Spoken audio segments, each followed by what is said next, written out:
స్వయంకృతంతో జరిగింది గతం, స్వయం కృషితో ఎదగాలి మనం. జయ కృష్ణ ముకుంద మురారి. నమస్కారం. గోకుల నందన గోవింద శ్రీకృష్ణ లీలలు. వరుణ బంధం నుండి నందమహారాజును రక్షించుట. గోవర్ధన పూజ అమావాస్య రోజు జరిగింది. తర్వాత ఇంద్రుని ఆదేశంపై వారం రోజుల పాటు కుండపోత వానలు కురిశాయి, ప్రచండ గాలులు వీచాయి. శుక్లపక్షంలోని 9 రోజులు గడిచిన తర్వాత దశమి రోజు ఇంద్రుడు శ్రీకృష్ణుని పూజించాడు. దాని తరువాత శుక్లపక్ష ఏకాదశి రోజు నందమహారాజు పూర్తిగా ఉపవాసం చేశాడు.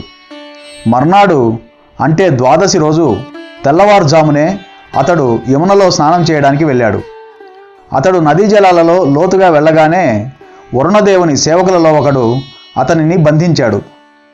ఆ సేవకుడు నందుని వరుణదేవుని ముందు నిలిపి తప్పు వేళలో నదిలో స్నానం చేసినందుకు నిందించాడు. జ్యోతిష్ గణనాన్ని బట్టి నందుడు స్నానం చేసిన సమయం ఆసురీ వేళగా భావించబడుతుంది.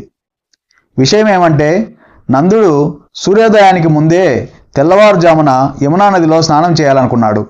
కానీ అతడు ఏదో కారణం చేత మరీ ప్రొద్దున్నే రావడం వలన అమంగళమయ సమయంలో స్నానం చేయవలసి వచ్చింది. తత్కారణంగా అతడు బందీ అయ్యాడు.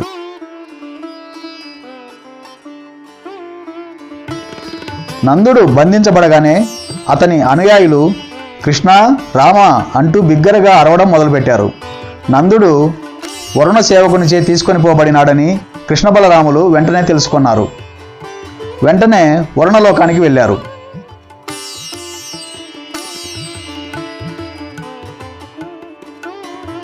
అప్పుడు వరుణదేవుడు పరమాదరముతో కృష్ణ బలరాములను ఆదరించి వారితో, దేవా, నీ సన్నిధి కారణంగా ఈ క్షణమే వరుణునిగా నా జన్మము ధన్యమైంది. జలములోని సకల సంపదలకు నేను యజమానినే అయినప్పటికీ అటువంటి సంపత్తులు జన్మను సార్థకం చేయవని నాకు తెలుసు. కానీ ఈ క్షణము నేను నిన్ను దర్శించగా నా జీవితము పూర్తిగా సఫలమైంది. ఎందుకంటే నిన్ను దర్శించడం వలన నేను తిరిగి భౌతిక దేహాన్ని పొందవలసిన అవసరమే లేదు. కనుక హే ప్రభు, దేవాదిదేవ, పరమాత్మ, నీకు ఇవే నా వందనములు.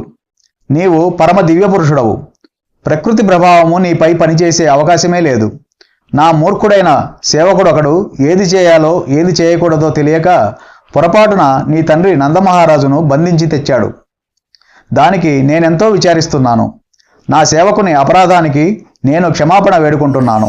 నీ స్వీయ సన్నిధి ద్వారా నా పట్ల కృప చూపడమే నీ సంకల్పమని ఈ విషయంలో నేను తలుస్తాను. ఓ కృష్ణ, గోవింద, నా పైన దయచూపు. ఇదిగో మీ తండ్రి, ఈయనను మీ వెంట తీసుకుని వెళ్ళండి అని అన్నాడు.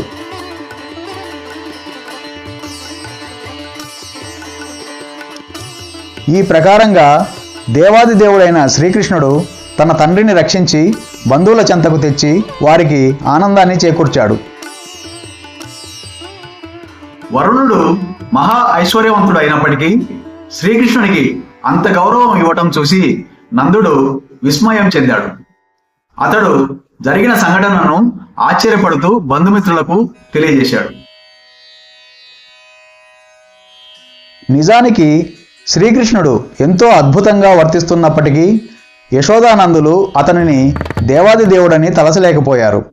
పైగా వారతనిని తమ ముద్దుల పాపనిగా తలచారు.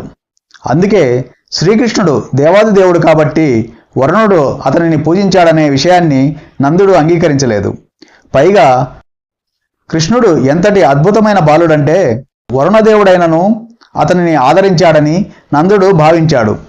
నందుని బంధుమిత్రులైన గోపులందరూ అప్పుడు కృష్ణుడు నిజంగానే దేవాది దేవుడా, అతడు తమందరికీ మోక్షాన్ని ప్రసాదిస్తాడా అని తెలుసుకోసాగారు.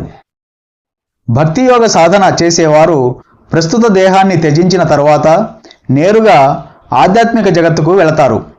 అక్కడ వారు ఒకానొక వైకుంఠ లోకంలో స్థానాన్ని పొందుతారు. బృందావన వాసులంతా విశుద్ధ భక్తులే. దేహత్యాగం తర్వాత వారి గమ్యము కృష్ణలోకమే.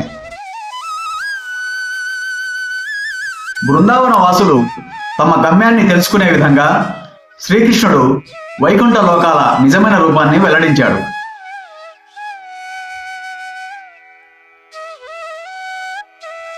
అనంతమైనది, జ్ఞానపూర్ణమైనది అయిన నిత్య విలసిత ఆధ్యాత్మిక ఆకాశాన్ని శ్రీకృష్ణుడు వారికి చూపించాడు.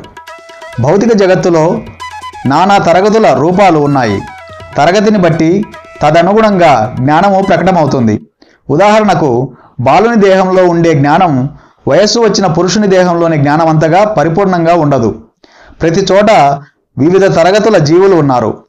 జలచరాలు, చెట్లు చేమలు, సరీసృపాలు, కీటకములు, పక్షులు, పశువులు, నాగరిక అనాగరిక మానవులు వంటి జీవతరగతులు ఎన్నో ఉన్నాయి.